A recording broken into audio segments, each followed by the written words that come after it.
A história do paciente, ela virou secundária, apesar de ser uma história dura. Era uma avózinha, seus 70 e tantos anos, foi diagnosticada com câncer de intestino. Uma família muito rica, muito presente. Na estrutura familiar, dentro de uma UTI, sempre tem o filho ou a filha líder. É quem vai conversar com o médico, enfim. Eram 3 filhas. E essa filha líder, ela era muito engajada nos cuidados com a mãe, mas ela era aquela pessoa emocionalmente mal preparada para a morte da mãe. Na cabeça dela não fazia sentido a mãe dela morrer, né? E olha só que loucura, uma mulher de 75 anos com câncer de intestino morrendo. Uma surpresa, né? Já estava lutando há 4 anos. Ela desenvolveu, essa vozinha, uma das complicações do câncer de intestino, porque é um tumor no trato gastrointestinal. O trato gastrointestinal é um tubo que sai da boca até o ânus. Se algo não sai pelo ânus, ele tem que sair pela boca. Então não existe outro caminho. Algo que entra no trato gastrointestinal tem que sair. O que não é absorvido, né? O que não é digerido, absorvido, tem que sair. E o tumor começou a obstruir a saída de cocô do intestino. E aí faz um quadro muito triste e muito catastrófico que a gente chama de abdômen maligno ou obstrução maligna, que é um tumor maligno obstruindo a saída do cocô. E essa vozinha internou na UTI por conta disso. Qual que é o ponto? O problema, né? Essas obstruções malignas deixam o paciente em estado grave, geram um sofrimento gigantesco, porque gera muita dor, distensão, não sai cocô, pode começar a vomitar fezes, é algo muito triste. E o paciente está acordado, lúcido, orientado. Ele só vai perder nível de consciência ali nos últimos momentos, nas últimas horas praticamente, onde essa obstrução inteira gera um colapso e o paciente falece. E essa vozinha estava entrando nesse processo. Obstrução no intestinal, começou a vomitar fezes, enfim. E a filha desorientada, naquele contexto de não, minha mãe não pode morrer. Fiz uma abordagem paliativa com ela, com a irmã, enfim. E todos entenderam que não tinham mais outra saída, humanamente falando, a não ser o fim. E aí eles fizeram um pedido,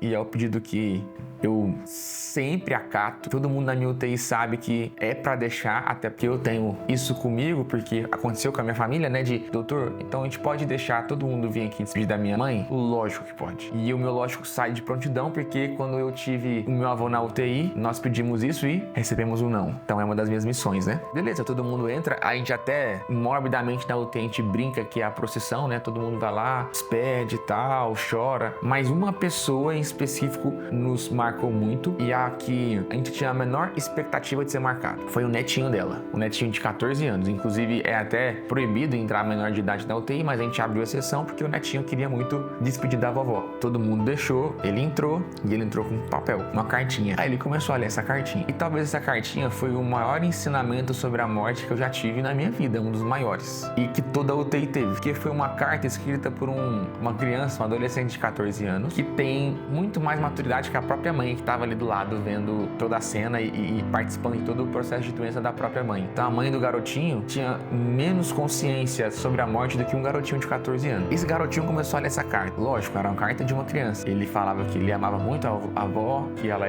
ia sentir saudade, mas que ele entendia que era hora dela ir embora, porque ela tinha uma doença que era muito ruim. Ele sabia que se ela continuasse viva, ela ia só sofrer e não ia conseguir mais sair para brincar com ele como ela brincava, não ia conseguir mais jogar bola com ele como jogava, não ia conseguir mais fazer a comida que ele gostava, e ele sabia que o que ela mais amava era fazer isso. E como ela não ia conseguir mais fazer isso, ele deixava, né, ela partir. E aí ele chorando, e aí assim, a UTI inteira caiu em lágrima, caiu em choro. Teve gente que não consigo ficar aqui, teve que sair, tomar uma água, o que não é comum na UTI, porque a gente vai se tornando muito frio. A gente na UTI, a gente vai perdendo essa sensibilidade. Graças a Deus, pelo menos eu acho que eu não perdi a empatia. Pelo contrário, eu tento cada vez ser mais empático, mas eu não posso mentir para falar que eu tenho uma sensibilidade muito grande aos acontecimentos, porque para mim é só mais um acontecimento, é só mais uma doença, é só mais uma intubação que eu fiz. E para aquela família não é só mais um, é a intubação, é o problema, é o acontecimento com o amor da vida deles. Então eu me coloco no lugar com uma empatia, mas no ponto de vista de sensibilização, de eu chorar, de eu ficar realmente triste e sofrer ali junto, é muito raro hoje. A gente vai perdendo. E aquele naquele dia, acho que a UTI inteira desabou. Como parecendo um filme, né? Como se os filmes inventassem demais e a gente percebe que não. Num passe de mágica, o netinho leu a carta, despediu da vovó. Assim que ele saiu, os batimentos da vovó foram